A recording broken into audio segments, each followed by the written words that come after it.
how do you pick up where you left off? I don't know, the only thing that comes to my mind is, that really close friend or best friend from college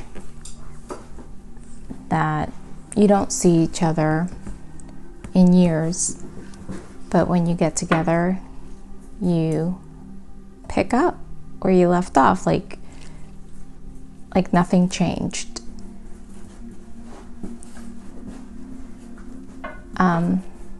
As I record this,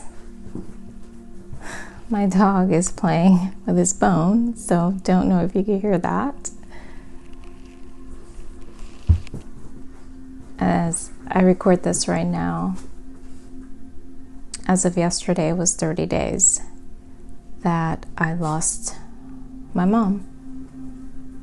Not just I, but my siblings. I have 2 older brothers and a younger sister, and a very large family.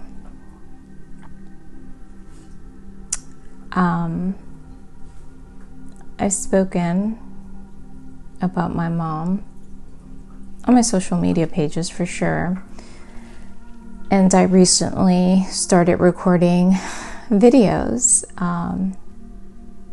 and one of my main reasons was because we had now begun this new journey as of a couple of years ago of helping my mom, becoming caregivers for her. And it was a different dynamic. And it was definitely a new... I had to take the poor little guy, the puppy, out of my room because he wasn't going to let me finish this. But as I was saying before, a big part of the reason why I decided to pull the plug, as I say, and started recording my video podcast was to really share this new journey in life with Mom, her aging and her onset dementia, and just things in general was changing, even with my life and my dynamic. So, to be said, it wasn't that she was sick. I mean, she wasn't well. She wasn't a healthy 75, 76-year-old woman. She had a really hard life, and I know that part of my process right now is going to be talking about her, but nonetheless, she didn't have cancer. She was diabetic. There were certain things that we were trying to help take her to doctors. So yes, while this past year was very hard for her health, she was hospitalized a few times, and they kept not finding anything other than her diabetes. And I know that she wasn't well, but I know that we have a one-way ticket into this world.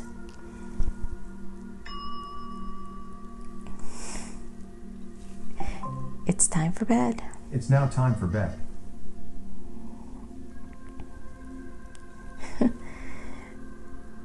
So I know that we have a one-way ticket, right? We come into this world and we have one ticket out. Departure date unknown. And I've lost my dad a couple of years ago, I think. My son's going to be 13, so I think I lost my dad about 10 years ago. And then I lost my stepdad about gosh, 6-7 years ago. And we're from a big family. My mom was from 18 brothers and sisters, so I have a lot of cousins. And we've lost a lot of my uncles and aunts and family relatives throughout the years. Heck, I mean, the first real big loss that I remember, I was 17, was my grandmother, my mother's mother, the mother of all those 18 kids, right? And she died in the Dominican Republic. That's where my parents were from. And so I remember that big death, and that was extraordinary. Not so much that I was greatly close to my grandmother, but more so that 10 days later my grandfather died. And that's the first time I had ever heard of he died of a broken heart, because they were together since they were like 14 and 15.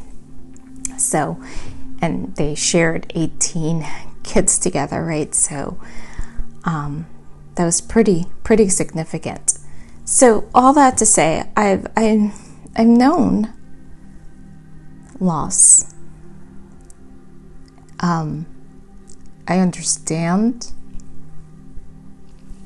that that's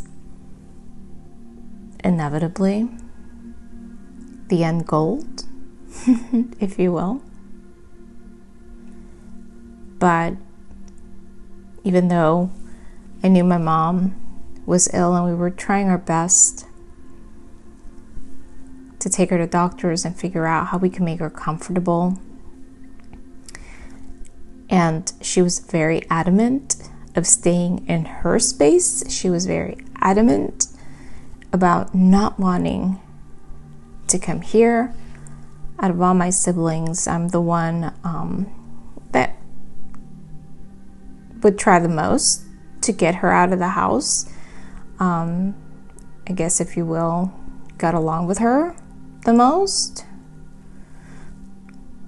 But she was at a stage that she just didn't want to leave her house.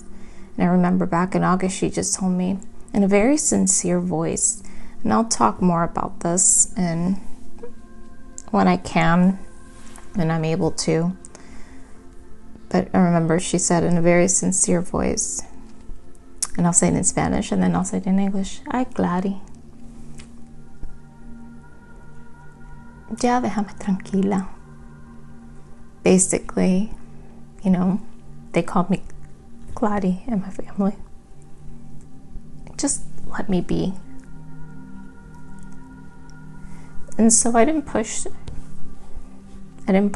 very hard after that, because I felt the sincerity. She really just wanted to be her space, in her space. And again, I know that the year was challenging with her health, but I still saw a glimmer of hope. Even though, you know, on the flip side, I know that I would even say to my siblings, I even said it out loud many times in videos, that she seemed that she had lost the will to be. And the last time I saw her was September 1st. I had tried, like I said, to get her to come stay with me. We were only an hour and a half away from each other, not far at all in Florida. If you know, everything's driving here. But she didn't want to come throughout the summer and spend time with me here. She has my office here. That was her space. So at the end of August, I brought my son and we spent the weekend. I did a little bit of cleaning, a little bit of cooking, and we spent the night with her. I slept with her in her bed, and my son slept in the living room. And I remember, she was telling me stories of her sisters who had passed during COVID. She was like, I don't believe they're dead. I was like, yeah, Mom, they're dead. No, it feels like I see them, like I can see them, like I could talk to them. She was very certain that she was in disbelief. And she was telling me while we were eating, she was telling me stories of what they would do in the middle of the night because they were so hungry. There were so many kids and they couldn't feed them all, so they would get up in the middle of the night and find some rice and cook some rice and eggs or whatever. And she was telling me the story. It was cute. But again, in conversation, no, didn't think anything of it. And I know she didn't look well, and she didn't. She looks really pale and weak. But, didn't think anything of it. Other than, okay, what else can we do? And when, anytime I would go visit her, she would always walk us out to the car. She started crying. And she was crying inside, actually, when we were cooking. I remember it now. We were cooking, and she loves to sing, just like me. I love singing, like in choir and stuff like that in church. Not that I'm good at it, but I like doing it. And she would love to sing, and she turns around as I'm cooking at the stove, and she's crying. And she's singing a song in Spanish that I've never heard. But the gist of the song is, "When I die." She's crying, and I'm like, Mom, what are you doing? What are you singing? I pushed it off. I didn't think anything of it. I'm like, oh, she's just being emotional.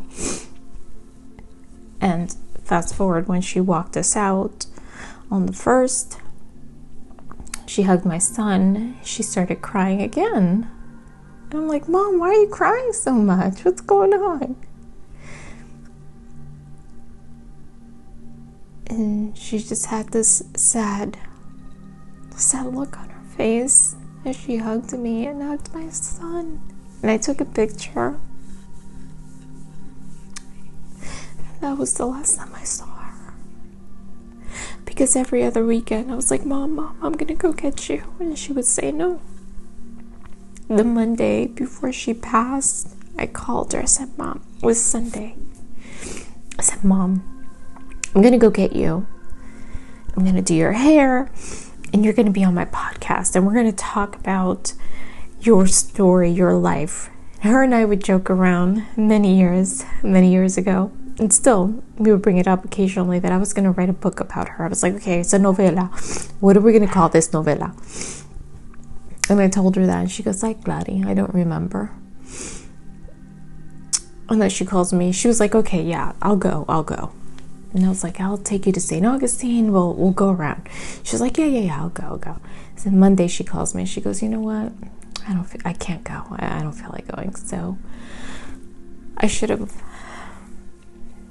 just gone and get her. I should have, but I didn't.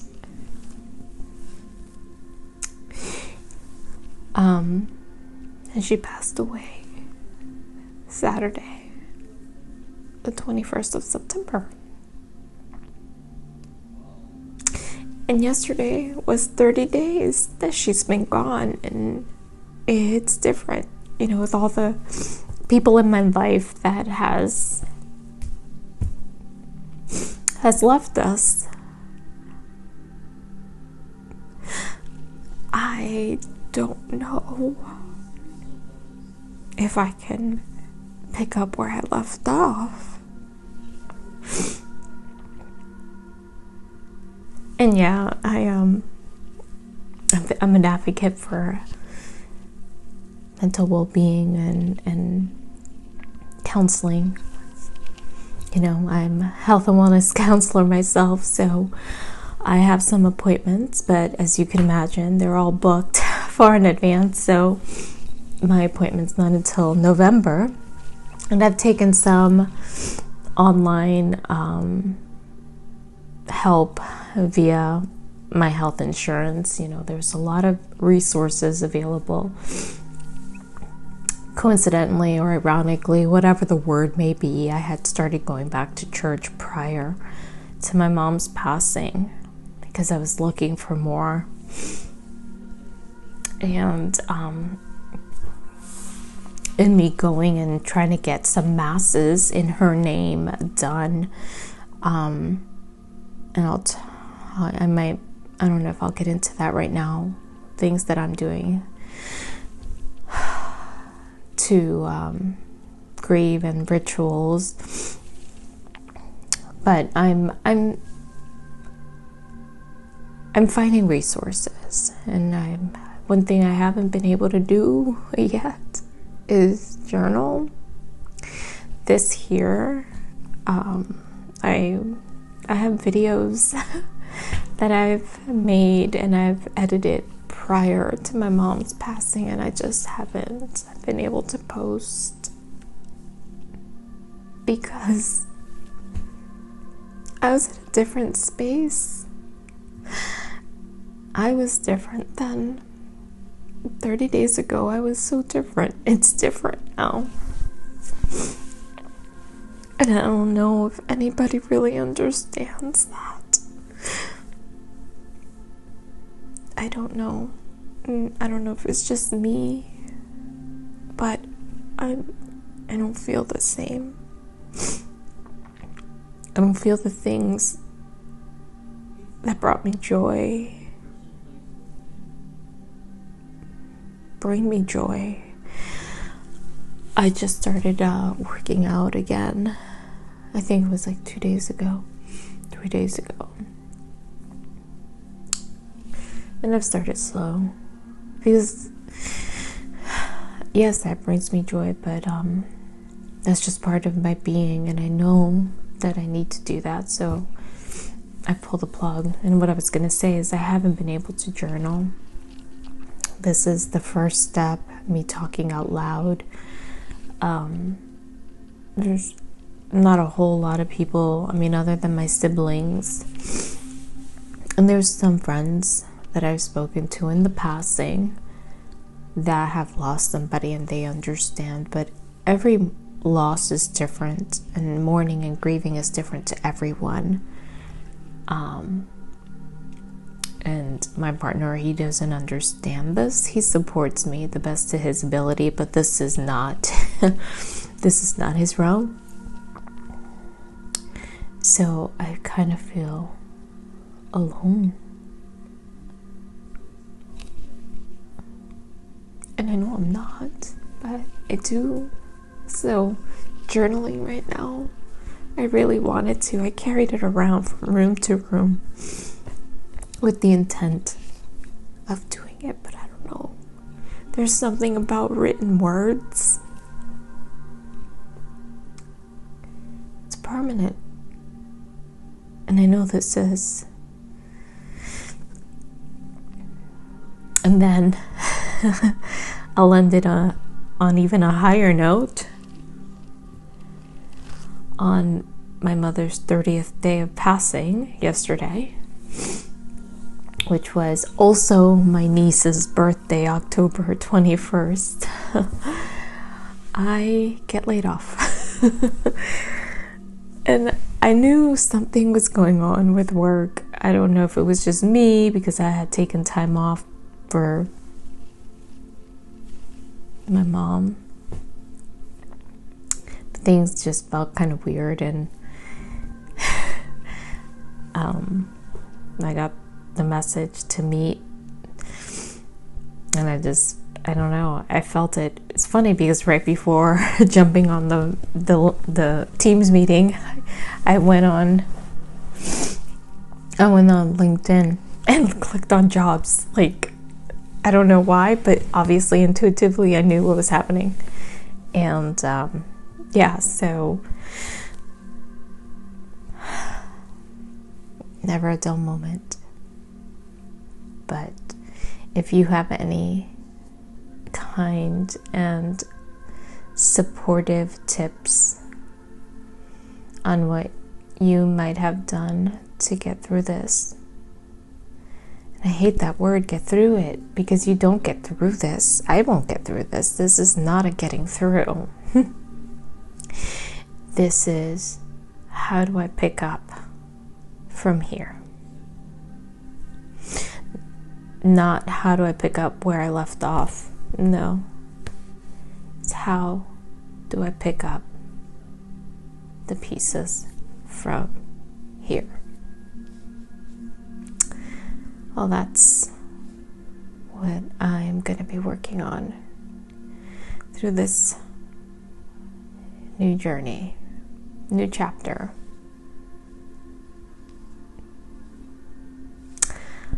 I hope you're well.